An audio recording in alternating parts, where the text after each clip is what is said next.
Hi hello friends, welcome to my channel. இந்த சேனலில் நாங்கள் பங்குகளை எந்த ஒரு விதமான ரெக்கமெண்டேஷனும் கொடுக்கல, பை பண்ணுங்கள் செல் பண்ணுங்கன்னு சொல்லிட்டு. அதனால் தயவு செஞ்சு யாரும் இந்த சேனலை பார்த்துட்டு பையோ செல்லோ டைரெக்டாக போக வேண்டாம். அது மட்டும் இல்லாமல் இந்த சேனலில் வரக்கூடிய வீடியோஸ் எல்லாமே எஜுகேஷ்னல் பர்பஸுக்கு மட்டும்தான். நான் செபி ரிஜிஸ்டர்ட் அட்வைசர் கிடையாது. இது பியூர்லி எஜுகேஷனலுக்கான வீடியோ. ஸோ உங்களுக்கு எதையாவது பங்குகள் வாங்கணும் விற்கணும்னா நீங்களே நல்லா அனலைஸ் பண்ணிக்கிட்டு, அதுக்கப்புறம் இதில் வரக்கூடிய லாப நஷ்ட கணக்கெல்லாம் நீங்களே பார்த்துக்கிட்டு, உங்களுடைய அட்வைசர் யாராக இருந்தால் அவங்களையும் நல்லா அனுசரித்து கேட்டுக்கிட்டு அதுக்கப்புறம் நீங்கள் பையோ செல்லோ போங்க. இந்த வீடியோ பார்த்து பையோ செல்லோ வேண்டாம். இது பியூர்லி எஜுகேஷ்னல் பர்பஸ்க்கு மட்டும்தான். உங்களுக்கு அனலைஸ் பண்ணிக்கலாம்.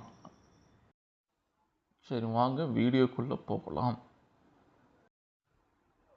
இது முதல் வீடியோ. என்ன பார்க்க போகிறோம் அப்படின்னா, பிஜி இன்வெஸ்ட் ஷேர் திடீர்னு ஒரு பெரிய சரிவு வந்திருக்கு. ஏன் அப்படிங்கிறத பார்க்க போகிறோம்.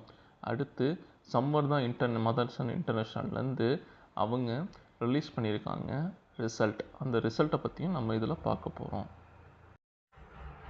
பிஜி இன்வெஸ்ட் ஷேரு திடீர்னு நேற்று ஒரு பெரிய இறக்கமாக இருந்துச்சு. ஏன் இவ்வளோ பெரிய இறக்கம்? அதாவது ஒரு ₹3 கிட்ட ஷேர் டவுன் ஆகிருச்சு. ஏன் 85.30 சம்திங்கில் ட்ரேட் ஆகிட்டு இருந்துச்சு. நேற்று ஓப்பன் ஆகும்போதே 83 சம்திங்கில் ஓப்பன் ஆச்சு. ஒரு ₹2 டவுன் கொடுத்துச்சு. அதுக்கப்புறம் 81 வரைக்கும் போச்சு.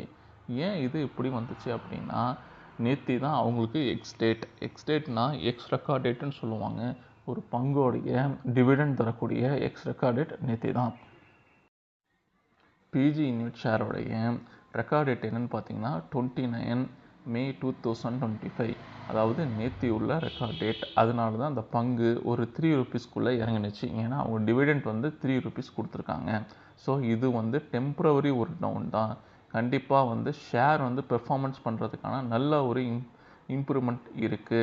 ஏன்னா புக் வேல்யூ அவங்க கம்பெனியில் சமீபத்தில் ஏற்றிருக்காங்க. ஸோ இதை வெயிட் பண்ணி தான் நம்ம பார்க்கணும். ஸோ அதனால் யாரும் பேனிக் பண்ண வேண்டாம். யாரும் பயந்து செல் பண்ணிடாதீங்க. கொஞ்சம் வெயிட் பண்ணுங்கள். ரொம்ப நாள் ஹோல்ட் பண்ணுறவங்க நிச்சயமாக கொஞ்ச நாள் ஹோல்ட் பண்ணுங்கள்.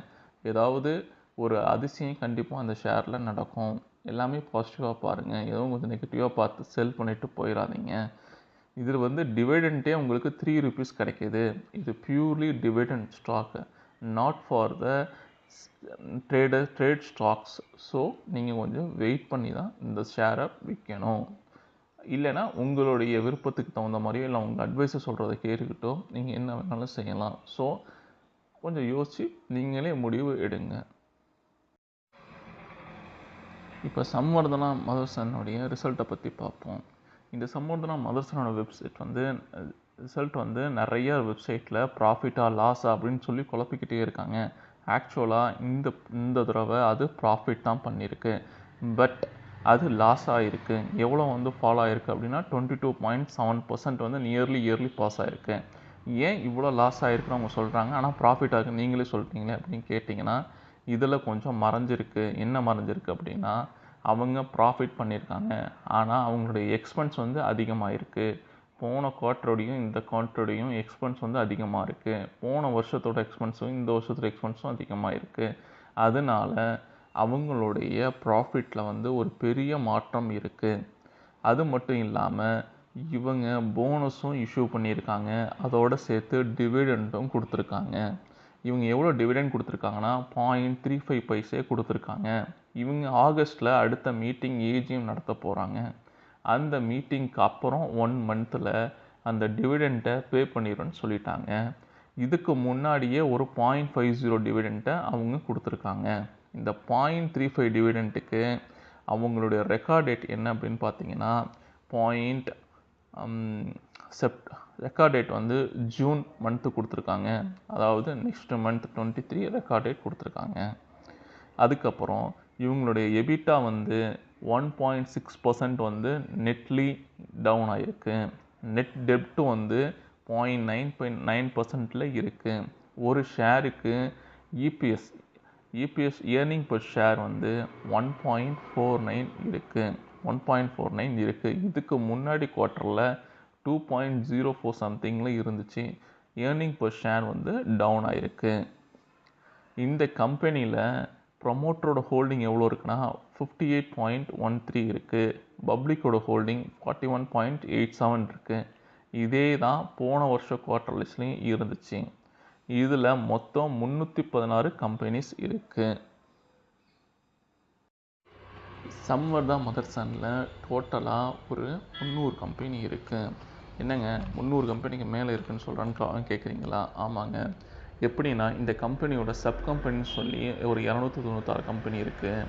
அதுக்கப்புறம் ஒரு ஜாயிண்ட் வெஞ்சரில் 18 கம்பெனிஸை வச்சுருக்காங்க. அசோசியேட்டாக 2 கம்பெனி வச்சுருக்காங்க. இப்போ டோட்டலாக கணக்கு பண்ணி பார்த்தீங்கன்னா 316 கம்பெனி இவங்க வசம் இருக்குது. அப்புறம் இவங்களுடைய ரெவென்யூ வந்து அதிகமாக இருக்குது. அதே நேரத்தில் எக்ஸ்பென்ஸ் கம்மியாக இருக்கிறதுனால தான் ப்ராஃபிட் கம்மியாகிருச்சுன்னு நம்ம ஏற்கனவே சொல்லியிருந்தோம். அது மட்டும் இல்லாமல் இவங்க யூஎஸ் மெக்சிகோ கனடா ட்ரேட் அக்ரிமெண்ட்டில் ஒரு மெஜாரிட்டி பார்ட்னர்ஸாக இருக்கிறதுனால அதனாலையும் இவங்களுக்கு அப்கமிங்கில் நல்ல ஒரு ப்ராஃபிட் வரக்கூடியதாக இருக்குது.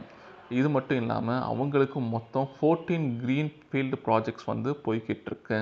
இதில் 9 க்ரீன்ஃபீல்டு ப்ராஜெக்ட்டு இந்த ஃபினான்ஷியல் இயர், அதாவது அப்கமிங் ஃபினான்ஷியல் 25 to 26 முடிக்கிறதா சொல்லியிருக்காங்க.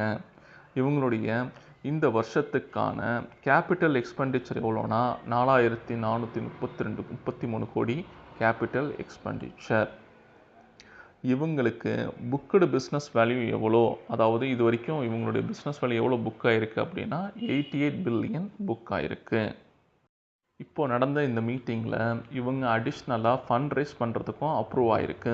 எவ்வளோ வந்து ஃபண்ட் ரைஸ் பண்ண போகிறாங்க அப்படின்னா 1 லட்சம் என்சிடி டிபெஞ்சர் வந்து ஃபண்ட் ரைஸ் பண்ண போகிறாங்க. எத்தனை கோடிக்குன்னா 8500 கோடி ரூபாய்க்கு. இதுக்கான அப்ரூவலும் இவங்களுக்கு இப்போ ஷேர் ஹோல்டர்ஸ்லேருந்து கிடச்சிருச்சு. ஓகே ஃப்ரெண்ட்ஸ், நம்ம இதுக்கப்புறம் அடுத்த வீடியோவில் மீட் பண்ணுவோம். இது ஃபுல்லாக எஜுகேஷ்னல் பர்பஸ்க்கு தான். எந்த ஷேரையும் வாங்குங்க விற்குங்கன்னு சொல்கிற எந்த ஒரு ரெக்கமெண்டேஷனும் நாங்கள் தர மாட்டோம். நாங்கள் செபி ரிஜிஸ்டர்ட் அட்வைசர் கிடையாது. ஸோ எங்களை நம்பி எந்த பங்குகளையும் வாங்க வேண்டாம். Only for educational purpose. Thank you friends.